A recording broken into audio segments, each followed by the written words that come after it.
आप भी चाहते हैं चिंटू कुमार के डीजे गाना सबसे पहले आप तक पहुंचे तो चैनल को सब्सक्राइब करें, बेल आइकन घंटी दबाना ना भूलें। साल के सबसे पावन दिन है। सुबह सूरज के लाली से जवन रंग जमीन पर बिखरे शुरू होला ए भैया, उ रात के चांदनी तक बरकरार रहेला। लागेला कि माई आपन लाल चुनरी के आंचर अपना लइका के ओढ़ावे जाताड़ी। माई के ममतामयी ई रूप देख के घर के सब माई बहन आ साथ साथ पवनों के मुंह से निकल जाला। DJ Prince Prince Prince Prince Prince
Chintu Kumar Kumar Kumar Kumar Meena बोल मीना बोल मीना बोल मीना बोल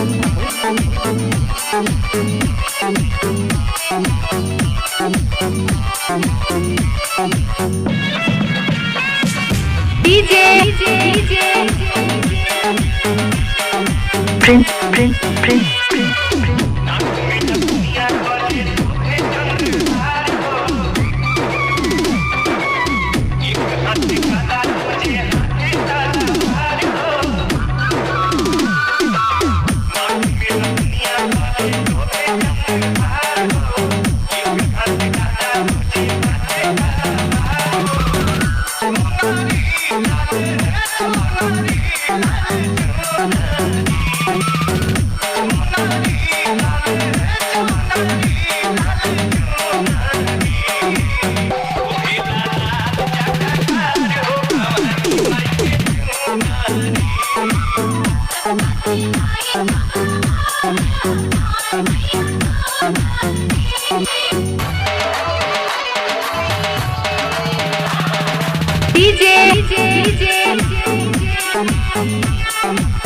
Prince Prince Prince Prince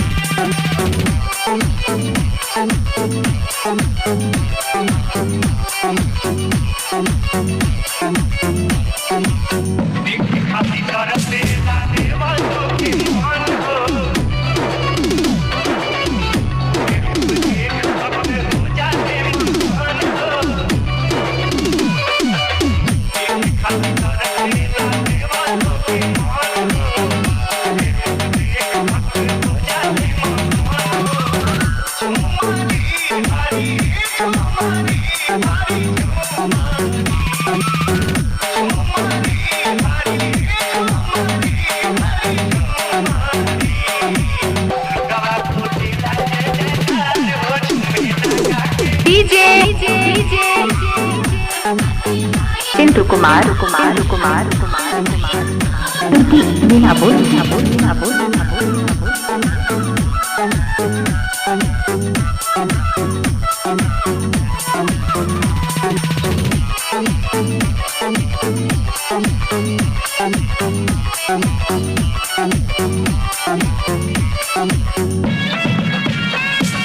DJ